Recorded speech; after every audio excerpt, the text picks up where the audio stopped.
Ceļojumi mūsdienās tā ir ierasta lieta. Tālas zemes, skaisti skati, vai arī darbs, konferences, sanāksmes, kurās parasti tiek runāts par politiku, ekonomiku, zinātni, kultūru, cilvēku dzīves neatņemamām sastāvdaļām.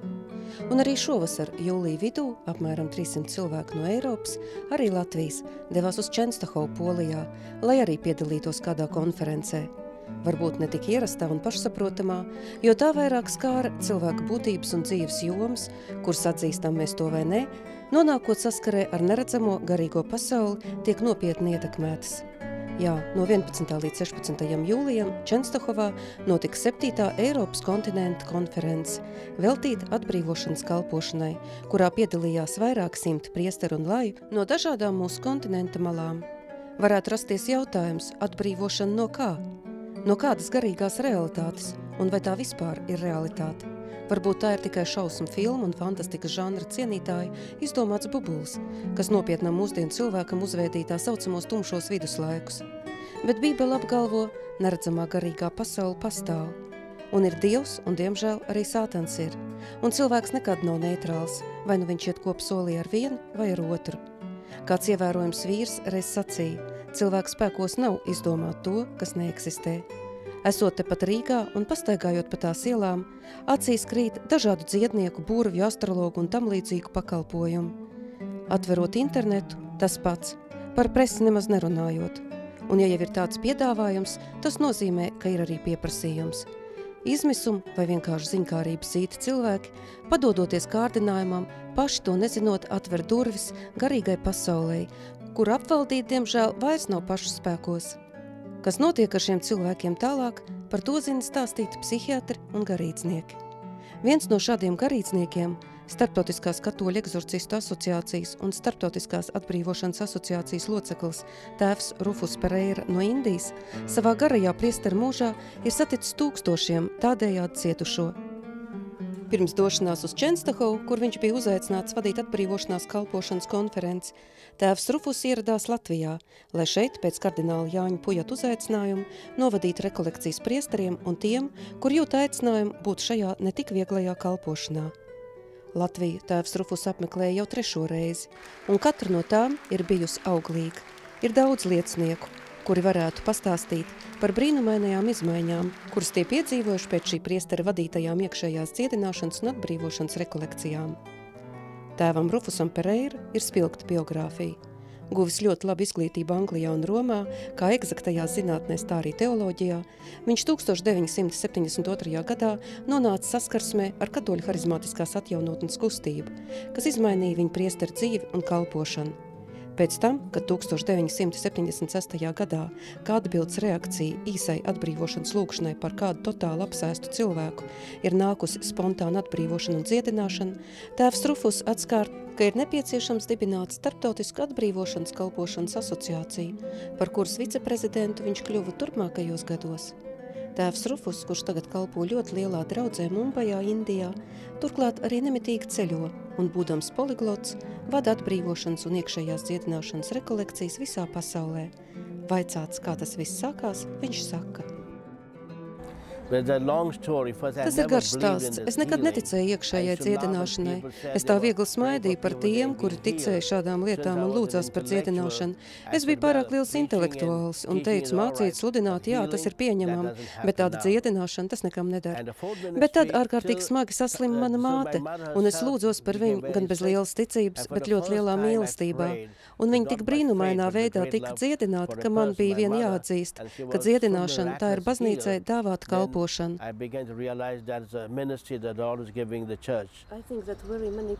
Domāju, ka daudziem mūsdienu cilvēkiem ir liels pārsteigums un pat neizpratni dzirdot par atbrīvošanas kalpošanu. Varbūt tas nedaudz atgādina viduslaikus, kad baznīca aktīvi cīnījās pret dažādām sataniskām izpausmēm.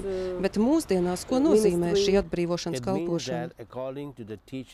Tas nozīmē, ka saskaņā ar baznīcas mācību pasaulē esošais visu veidu ļaunums nav tikai grēks un pat ne nāve, kur attiec uz katru cilvēku, bet ir arī grēka sekas, proti vardarbības, seksuālās perversijas, visas okultās prakses. Un mēs zinām, kas notiek ar pasauli mūsdienās, milzīgs visu veidu vardarbības un apspiešanas pieaugums.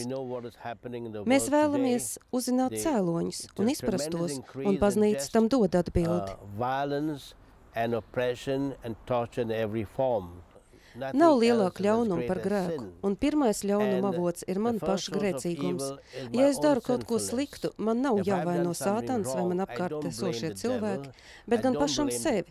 Tādēļ man ir nepieciešams nožēlot izdarīto, kas dāvās manā dzīvē Dievu piedodošo mīlestību un garīgo dziedināšanu. Vissvarīgākā mums ir nevis fiziskā un pat ne mentālā dziedināšana un pat ne atbrīvošana. Visvairāk mums ir nepieciešama dziļa garīga dziedināšana manās ievainotajās attiecībās ar Dievu.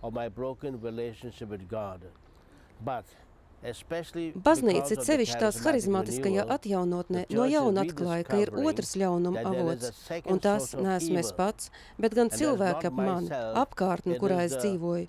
Proti, ja es esmu citu cilvēku sāpināts vai ievainots, tas manā sirdī ienes dziļas dusmas, rūgtums, skumju, šādas emocijas, pat līdz tam, ka vēlos nogalināt sev vai arī citus.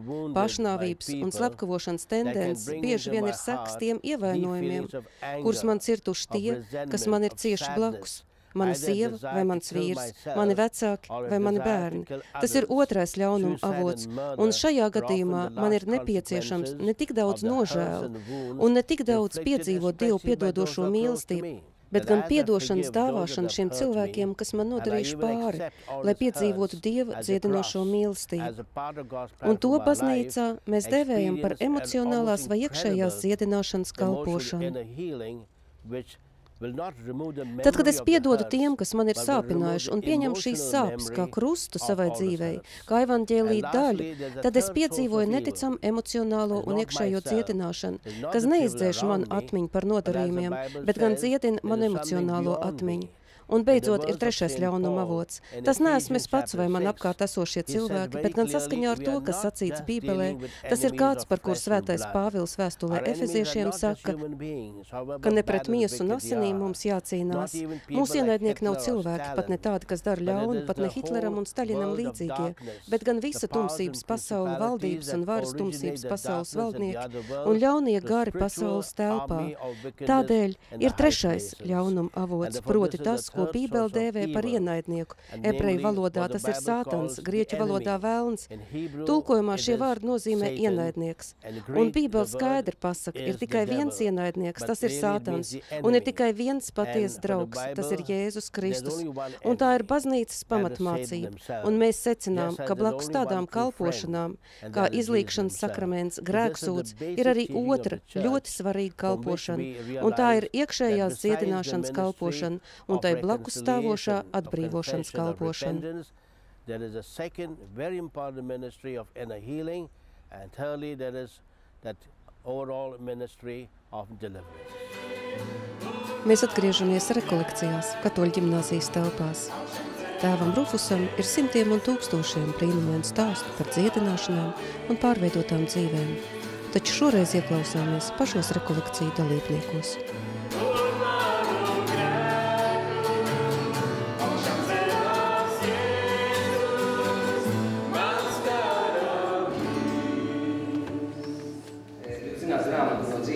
Gaismu. Un tad lūkšanās ir norādīts, ka no glušanām ir neauglība, mums pāriem 7 gadus bija neauglība, klāsa atcina pilnīgi, kur ir jāārstējās. Šobrīd mums ir 3 dēli.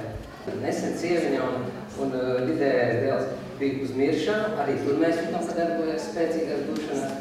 Sūtīja izziņas visiem kristiešiem, lūdzāmies, paldies Dievam, izglāba gan sieviņu, gan vidējo dēlu. Šobrīd rekolekciju laikā zvanu sieviņai, pēkšņi bērns, kurš ir visveselākais, mums visjaunākais, viņam cik ir 8 gadu temperatūra. Nu, jaunais dēls darbojas arī tā. Tad es pati kritu grēkā, un ar to grēku es attaisīju durvis. Visas durvis vaļā, vēlniem. Un viņi īstenībā ienāca un uzdzīvoja manā dzīvē. Viņi manifestēja. Es piedzīvoju pilnīgi visu, ko var vēlams darīt viena cilvēka dzīvē. Un tad man māsa jautāja, kā tas ir, bet jūs laulība ir svētīta, kāpēc Dievs nesargāja? Un es teicu, es atvēru durvis viņam, un es pēc tam viņu vairs nevarēju novaldīt. Bet tad es nožēloju, es nevarēju vairs to vēlmu novaldīt, bet tās lūkšanas klāja. Es ceru, ka es piedzīvošu atbrīvošanu šajās rekolekcijās. Es ticu tā.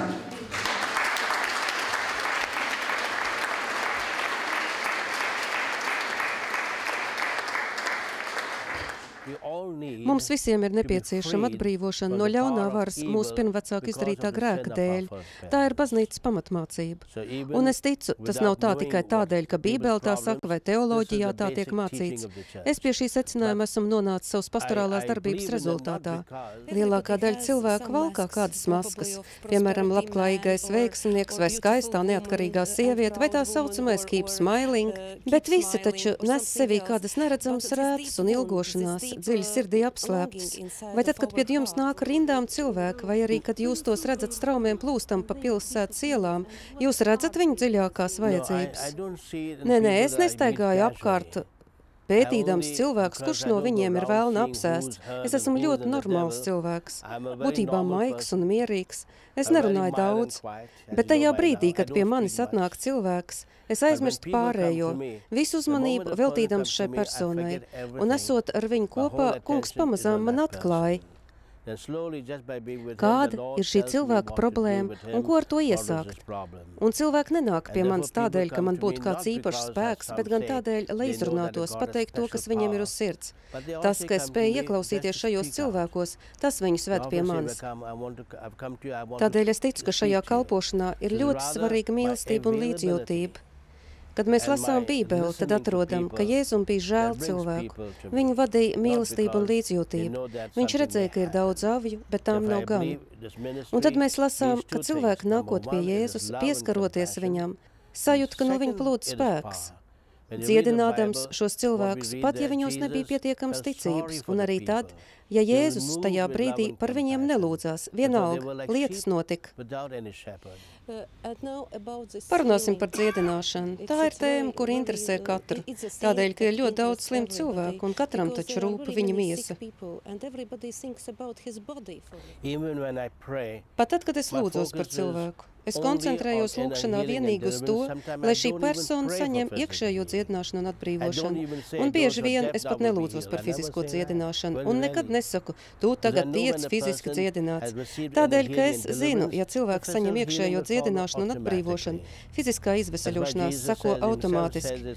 Jo Jēzus sacīja, lai mēs nedomājam tikai par savām miesas vajadzībām, bet vispirms meklējam debesu valstību. Turklāt viņš saka, ja tava acis tevi apgrēcina, izrauj to. Tādēļ fiziskā dziedināšana ir mazāk svarīga. Bet jūs sacījāt, ka tad fiziskā dziedināšana sako automātiski. Jā, ja jūs visu savu uzmanību fokusējat uz kungu un tiecaties pēc iekšējās dziedināšanas un atbrīvošanas, tad notiek arī šī fiziskā dziedināšana.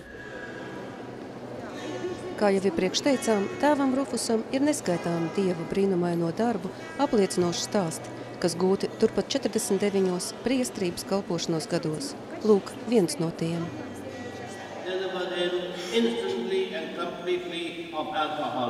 Un tā bija visa taisnība. Tajā brīdī tas kungs viņu brīnumainā kārtā vienāds mirklī atbrīvoja no alkoholisma.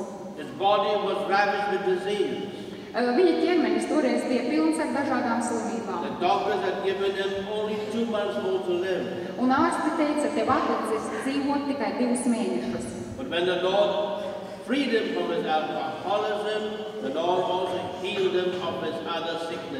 Bet kad tas kungs atbrīvoja viņu no alkoholisma, tas kungs atbrīvoja viņu arī no visām pārējām slimībām un vainām. And then he would make himself available to any alcoholic who needed help. Un tad viņš bija cilvēks, kurš spēja palīdzēt jebkuram citam alkoholiķiem, kuram bija vajadzīga palīdzība. Un viņš savu liecību vienmēr nobeidz ar šiem 2 teikumiem. Es pateicos Dievam, manam tēvam, ka viņš man atļāva krist tik zemu, ka es jau biju, ka zemāk vairs nebija, ko kristis bija pēdējais cilvēks savā draudzē. Un viņa bieži tiešām arī jau notekās no uz ielas, viņš gulēja. Pavisam reāli gulēja notekā. Un ja cilvēks nav nonācis līdz viszemākajam līmenim, tad cilvēks nevar saprast, cik ļoti Dievs tēvs viņu mīl. Viņš teica, un tad es nebūtu zinājis, cik ļoti Dievs tēvs mīl mani. Un otrais, ko viņš teica, otrā doma. Ir tikai viens cilvēks, kam es esmu pateicīgs. that is my Lord Jesus. Un tas ir mans kungs Jēzus. Who gave me the last opportunity of coming back home to my Father's house. Kurš man deva pēdējo iespēju atgriezties mana tēva namā. Of coming back once again into the arms of Jesus. Un es atkal nāku Jēzus rūpās. Give the Lord a big clap. Un tagad aplaudējiet tam kungam par to, ko viņš ir darījis.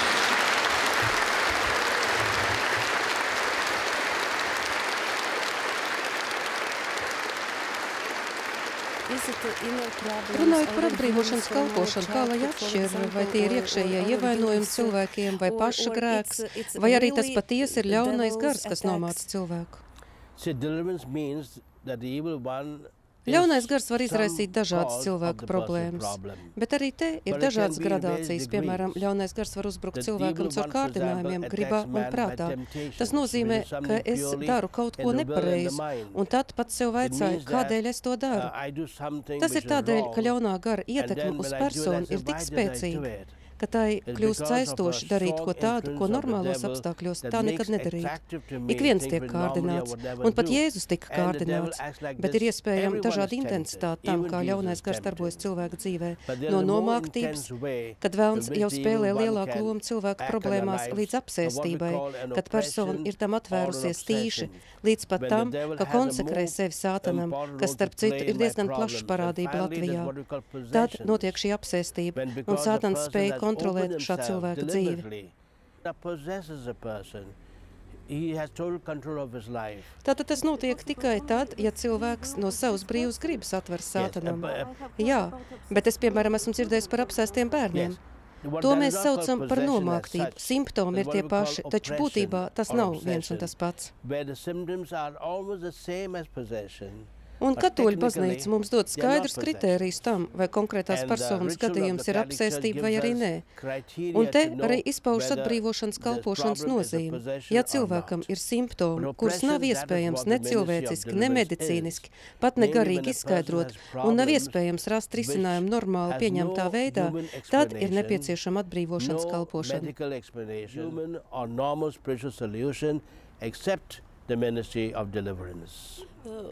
Kā lai zina, ka persona ir apsēsta, nevis vienkārši psiholoģiski traumēta vai mentāli slima? Jā, es saprotu. Cilvēki pie manis bieži nāk un saka, tēvs, lūdzieties par mani, es esmu apsēsts. Arī vakar tā bija. Es neuzticos šādiem apgalvojumiem tā momentāni. Vai arī saka, lūdzieties par mani, es esmu šizofrēniķis. Arī tam es nenoticu tā uzreiz. Es pret to visu esmu ļoti skeptiski noskaņots. Es esmu uzmanīgs. Redziet, es esmu ļoti zinātniski noskaņots cilvēks, pat attiecībā uz reliģiju. Man ir arī grāds elektronikas zinātnē. Es neticu šādiem apgalvojumiem uzreiz, līdz nepārliecinos ar 101% drošību. Kad šāds cilvēks atnāk pie manis, es uzklausu visu viņa dzīves stāstu, un tad izdaru secinājumus, kur šīs personības daļa ir ļaunums karta, un kur vienkārši emocionāli ievainot. Un tad var izlemt, vai šeit nepieciešama iekšējā dziedināšana vai atbrīvošana. Bet ja jūs nezināt šī cilvēka dzīves stāstu, nav iespējams izdarīt secinājums, un kā es zinu, vai šis cilvēks ir no apsēstības, ļoti vienkāršā veidā. Ja es lūdzos par šo personu un tā saņem dziedināšanu, tad tas nozīmē, ka te ir bijis apsēstības gadījums. Eksorcisma prakse sniedz tālu katoļu baznīcas vēsturē. Vārdam eksorcisms ir grieķu valodas izcelsme, un tulkojumā tas nozīmē lūgšanu, jeb dziļu saucienu uz Dievu. Savu 2000 gadu pieredzē baznīcai ir zināma spēcīga līdzekļa cīņā ar demoniskajām izpausmēm, un tie ir lūgšanas, sakramenti, sakramentālijas un, protams, paša cilvēka vēlme atvērties Dievam. Vērojot tēvu Rufusu viņa kalpošanas laikā, lūdzoties par citiem cilvēkiem, acīm redzams ir viņa miers, klusa sirds lūgšana, līdzjūtība un nekādas suģestijas. Pats tēvs Rufus saka, viņš nekad nesarunājoties ar ļauno garu, vienīgi ar Jēzu Kristu. Tā tas bija arī šajā gadījumā ar kādu meiteni no kaimiņu valsts.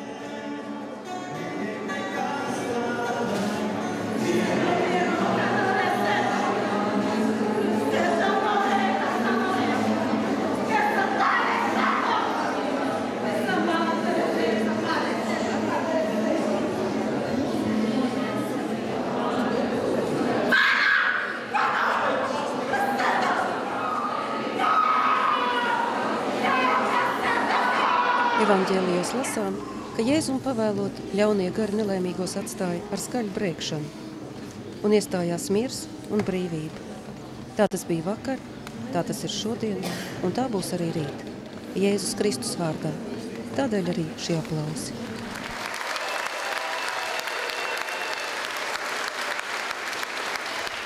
Ir ļoti daudz cilvēku Latvijā un laikam gan arī visā pasaulē, kuri meklē palīdzību pie ekstrasensiem, pareģiem, burviem, astrologiem un tā tālāk. Ziniet, es nekad šos cilvēkus nenosodu, jo viņi turp dodas savā izmisumā. Es nekad viņiem nesaku, tu esi slikts cilvēks vai arī tu ej uz elli. Es nekad to nedaru, jo viņi vienkārši ir cilvēki ar viņu vajadzībām. Man ir žēl šo cilvēku, tāpat kā Jēzum bija viņa žēl. Viens no iemesliem var būt arī tas, ka viņi nav iekļaujušies baznīcā vai nav atraduši sev mierinājumu tajā. Tad viņi dodas uz citām denominācijām vai arī dodas pie kādiem alternatīvās medicīnas cietniekiem un kļūst arvien ļaunāk un ļaunāk. Un tad mēdz būt tā, ka vienīgi iekšējā dziedināšana un atbrīvošana šiem cilvēkiem sniedz cerību un atbildi. Tas ir vienīgais ceļš. Kādreiz tā vai tā jāsāk. Arī tad, kad es sāku kalpot, neticēju tam, ka Sātans patiešām eksistē. Patiešām? Jā, es biju pārāk liels intelektuāls. But I was too intellectual. Even though I was ordained as minor order exorcist. Jūs bijāt priesteris un neticējāt ļaunā gara eksistencei. Nē, es neticēju. Es domāju, ka patiesībā neviens netic vēlna eksistencei. Likās, nu jā, ir tādi viduslaiku nostāstiņi. Es tam noticēju vienīgi tad, kad nācās saskarties ar gadījumiem, kurus nevarēja izskaidrot citādi kā vien ar ļaunā gara iejaukšanos. Un es šajā kalpošanā nonācu vienīgi Dievu žēlstības dēļ. And I came to the ministry because of God's grace. Tādēļ, ka pēc dabas es esmu ļoti kluss cilvēks, man patīk būt klusumā savā nodabā, bet iznāca tā, ka esmu bijis vairāk kā 70 valstīs. Katru nedēļu man nākas gulēt citā gultā, katru nedēļu sēdu savādāku barību, un to, ko ēdu vakar, man šķiet pats labākais ēdiens visā pasaulē. And what I've eaten yesterday today is perhaps the best food I've had anywhere in the world. Varbūt jūs varētu lūgties par cilvēkiem šeit, Latvijā. Heavenly Father, we thank you for sending your son Jesus. Debesu Tēvs, mēs pateicamies, ka tu esi sūtījis savu dēlu, Jēzu Kristu, kurš atnāca, lai pateiktu cilvēkiem, cik ļoti tu tos mīli. Ka pat tad, ja viņu grēki ir sarkani kā purpurs, tu vēlies viņiem piedot un aizmirst visu, ko tie darījuši. Tu vienkārši gaidi, kad viņi atgriezīsies pie tevs mājās, tavās rokās. Mēs pateicamies Tev, Tēvs, ka Tu sūtīji savu dēlu Jēzu Kristu, kurš ne tikai sludināja par Tavu mīlestību, bet arī parādīja, ka Tu strādā dienu un nakti, pat arī sabata dienā, lai tikai dāvātu viņiem dzīvību un dziedināšanu. Kungs Jēzu, mēs pateicamies Tev, ka ikdienas visu savu 3 kalpošanas gadu garumā Tu aizvadīji visu savu laiku sludinot un dziedinot, un katru nakti lūdzoties. Tēvs, mēs lūdzamies par Taviem priesteriem, lai viņi dara tieši to, ko darīji Tu, lai katru savu kalpošanas brīdi viņi pavada sludinot un mācot Tavu vārdu, lai viņi atvērtos Tev, lai izmantotu katru izdevību uzklausīt cilvēkus viņu vajadzībās un dāvātu tiem Tavu piedošanu, lai viņi ir padomdevēji, lai lūdzas par dziedināšanu un atbrīvošanu. Bet atlikušo laiku, lai pavada lūkšanā, Vissvētākā sakramenta priekšā, lasot Dievu vārdu un esot vienotībā ar Tevi caur lūkšanu. Un mēs lūdzam no Tevis svētā gara dāvanu, ko Tu esi sūtījis, lai viņš būtu piedošanas, dziedināšanas un atbrīvošanas avots mūsu dzīvēs. Mēs pateicamies Tev, ka esi mums dāvājis Tavu māti Mariju, kas mums ir paraugs un māte. Mēs pateicamies Tev par visiem svētajiem un eņģeļiem, kuri atbalsta mūsu dzīves gaitās. Un mēs lūdzam Tevi, Tēvs, kā Kungs mūs mācīja, Tēvs mūsu lūkšanā. Neieved mūsu kārdināšanā, bet atpestī mūs no ļaunā. Un mēs lūdzam Tevi, Marija, žēlsirdības māte, nosusini visas asaras, dziedini sirdis.